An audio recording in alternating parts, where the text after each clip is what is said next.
Hello po mga kapraps. Dito tayo ngayon sa isang property na for sale. Ito ay matatagpuan natin sa bayan ng Mahayhay, Laguna. Isa itong mahogany plantation.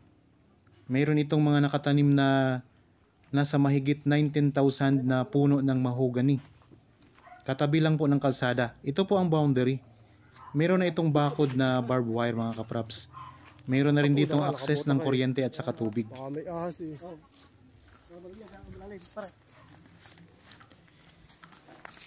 Ayan lang po ang kalsada mga kapraps. Tara, pasok tayo. Susuot tayo dito sa barbed wire. Ang distansya nito sa town proper or sa national road ay nasa 15 minutes travel time mga kapraps. Sa pinakadulo ng property, meron itong boundary na ilog. So ito, ang daming mahogany mga kapraps. So sa mga tanim pa lang na puno ng mahogany ay sulit na. Kasi ang bentahan po, lalo na pag nasa tamang sukat yung puno, ay nagre-range po siya ng 8,000 to 10,000 kada puno. Meron din naman itong mga tanim na iilang lansones mga kapraps. Okay, tara, ikutin natin. So may part po ng lupa na medyo pa slope. Yan, tanaw nyo na, kita nyo naman po mga kapraps yung pa slope na korte ng lupa.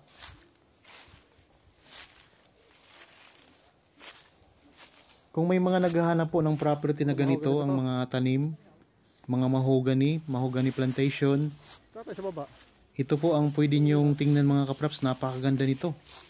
Daming mga puno. Mahogany puno.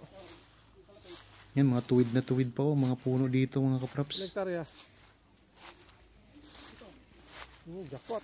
Ang kagandahan nito, ito ay titulado at ang nakapangalan sa title ay buhay pa. Kaya mabilis lang po ang pag-transfer kung sakaling mabili nyo ito mga kapraps.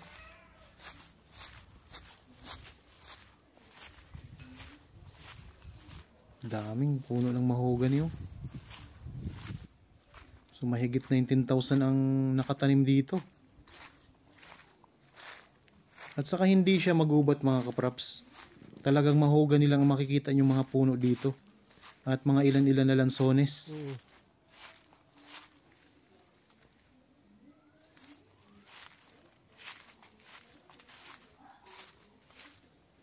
Malawak-lawak po itong ating iikutin.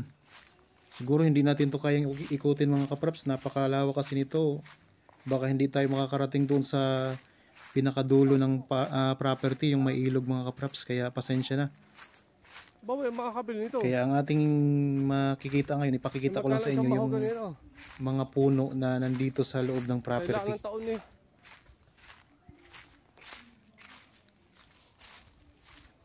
Malawak to. Ang presyo nito ay makikita nyo sa description box at sa title nitong video. Lumapad siya dito ano. Sa mga puno pa lang ay konti lang pala. Ano nyo na ito, bawing-bawing nyo na ang pagbili nyo ng property na to. Yan, malalaki na pati ang mga puno mga kapraps.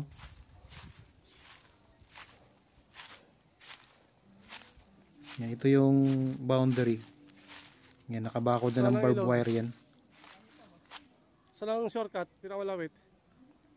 Papalit tayo doon. Sa baba? Doon na lang.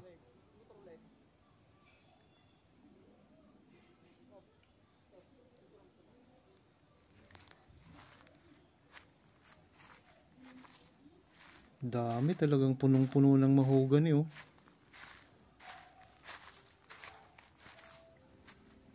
So mahogany plantation ito mga kapraps. Talaga pagpapuno no.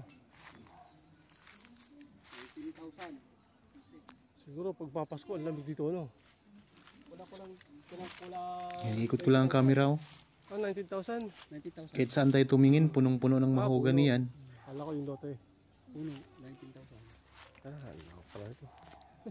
Sa mga viewers natin ngayon na naghahanap ng property na ganito, maraming tanim na mahogany. Ito na po mga kapraps ang pwedeng-pwede namin i-offer sa inyo.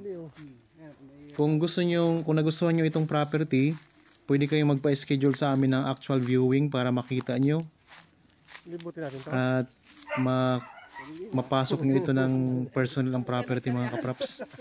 Dito sa part na ito ng lupa ay patag siya. Ito naman dito. Ayan, pantay ang lupa dito mga kapraps. Oh. Ganda. Ang ganda dito, parang nasa ibang ano ka.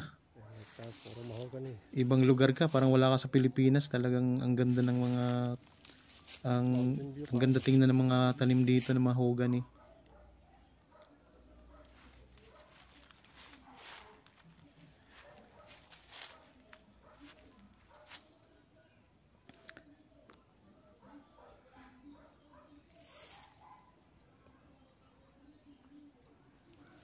Yan, may pataas na part ng lupa. Ayan, pataas po yan. Pa-slope. Pero banayad lang ang pagka-slope niya mga kapraps.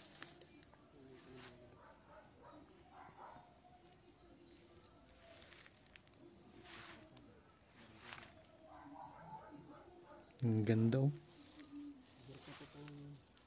Talagang mapapawaw kayo dito kapag nandito kayo mismo sa property mga kapraps.